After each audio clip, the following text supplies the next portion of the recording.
Week 13 defensive streaming. It is finally time for us to get back to actually having some good streaming options in week 13. The past couple of weeks, there have not been the best of streaming options. Fortunately, we were able to find some gems in the streamable options for you.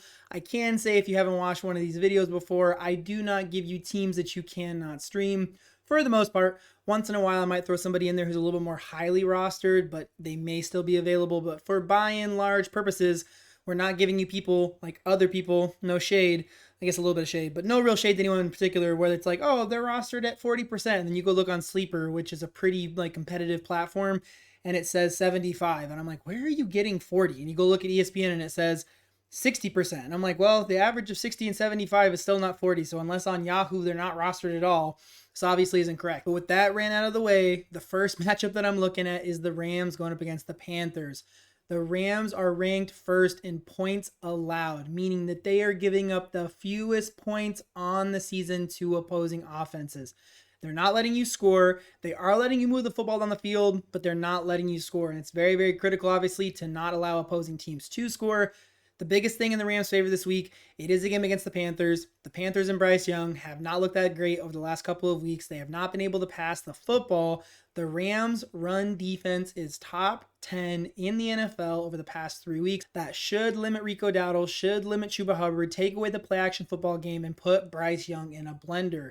The other thing we know about the Rams, they can score points against any defense. The Panthers' defense is not too fantastic, so it should set up where the Rams are able to score a lot of points, pass the football a lot, and that means that this pass rush for the Rams that can rush for all the time and still get home, it does mean that Bryce Young is going to be in passing down situations, facing the blitz, facing the front four of the Rams, and they are going to get sacks.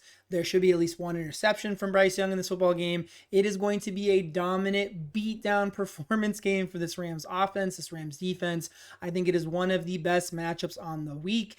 May not be like the best matchup on the season because I've called a couple other ones that ended up popping off and being fantastic. But on the week, they're obviously, for me, a top 3 option to stream in week 13. The next match I'm looking at is the Miami Dolphins, who are coming off of a bye, going up against the New Orleans Saints.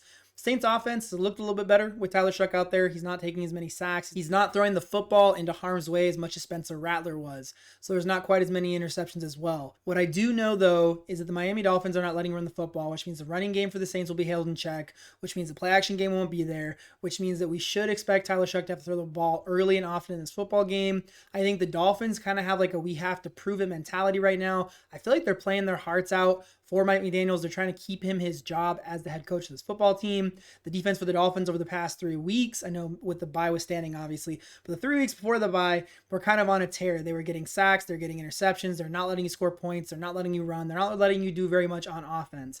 I think the Saints will be kind of in a blender. I'm assuming you're going to see the Saints having to throw the football a lot in the second half to keep up with the Miami Dolphins, which again means that they're going to be in passing situations, and the Dolphins will know that. The Dolphins are not my favorite matchup to stream this week. I do have them a little bit below the Rams, obviously, only because their dominance on defense isn't like throughout the entire season. It's been the last handful of weeks, but I still think that they are streamable and viable and are obviously available in pretty much every league out there to pick up in week 13. The next matchup I'm looking at, this is one of the juiciest I've seen on the season. It is the Chargers going against the Raiders.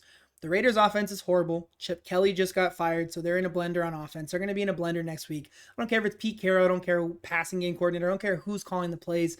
They're in a blender. Their offensive line is horrible. They cannot pass protect. They cannot run. Geno Smith has not looked very good on the season, and that's putting it very, very nicely. This is a divisional rivalry game, quote unquote. The Chargers need to win. The Raiders' defense and offense is pretty bad. I do think Justin Herbert is going to go out there, score some points. Harbaugh is going to be ready to beat this team down. They need to win this game to try and catch up to Denver in the division. I think this sets up as one of the best games you could potentially stream on the entire season. Either Geno's taking sacks, throwing interceptions, no points scored, just a horrible offensive output, and the Chargers end up being one of the top 3 to top 5 options to stream and just have in week 13. The next matchup I'm looking at is the Jags going up against the Titans. If you've watched these videos all season, you will know I have said try and stream good defenses against the Titans. The Jags are top 5 in takeaways this season and interceptions. They are absolutely tearing it up with their pass defense. The Jags run defense is anything to scoff at. They are getting sacks. We know that unfortunately Cam Ward is taking a lot of sacks. He's getting interceptions. This game realistically should set up where Jacksonville is able to score way too many points against the Tennessee Titans. We just have to hope the game's close enough because the last 2 weeks the Titans haven't been allowing DSTs just to beat them down because they kind of give up in the fourth quarter. The defenses are we're up by 20 points, we're up by 14 points. We don't really have to try that hard. So the Tennessee Titans end up scoring points and moving the ball down the field. I do think this will change this week against the Jacksonville Jaguars. They need to win this football game. They need to have the opportunity to catch up to the Colts in the division. They cannot lose to an inferior opponent, especially a divisional opponent. I do think for the Jags, I think you're going to see a lot of sacks, probably a couple interceptions. The Tennessee Titans, I'd be shocked if they're able to break 14 points. So you're going to get some points for scoring. They're going to be held to a limited amount of yards. The last matchup I'm looking at is the Colts going up against the Texans. The Texans' offense has not been anything too great this season. Davis Mills has elevated it. I do not know if CJ Stroud is playing, but if he is, I do think this is probably a week they struggle again because unfortunately Davis Mills is out there playing with a lot more confidence and just playing like he's a better quarterback than CJ Stroud.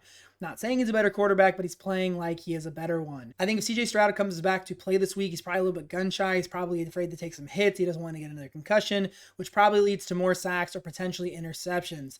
The Colts are doing a good job of limiting teams' points. They're not limiting the yards quite as much. They're getting a decent amount of sacks. They're averaging an interception per game. This game should be lower scoring because, again, the Texans haven't scored that many points on the season. I feel like you have a potential to score points not only from holding the Texans to a limited amount of points, but also, like I said, fumbles, interceptions, sacks. It should set up where the Colts have the ability to be a top 10 DST option in week 13. Now, I always save it till the end of the video. I always do.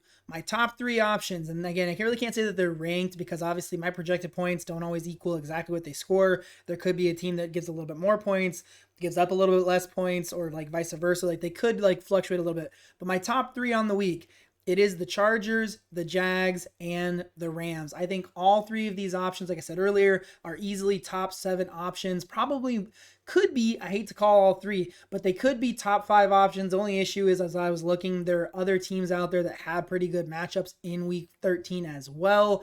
And you really can't stream them because their roster percentage, like the Seahawks, is 92% on Sleeper.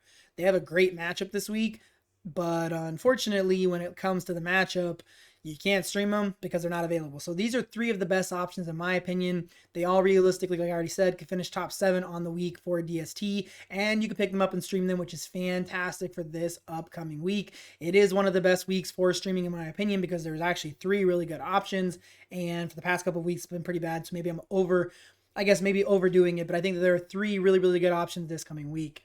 Hopefully this video helps you just a little bit closer to winning your fantasy football championship in 2025. I know the waiver wire has already come and gone, but if you're in a 10-man, 12-man, maybe 8-man, but really 10 and 12-man league, and you are needing to pick up somebody or you have a roster spot available, go check out my week 13 waiver wire video. It'll be down here, up here, somewhere on the screen.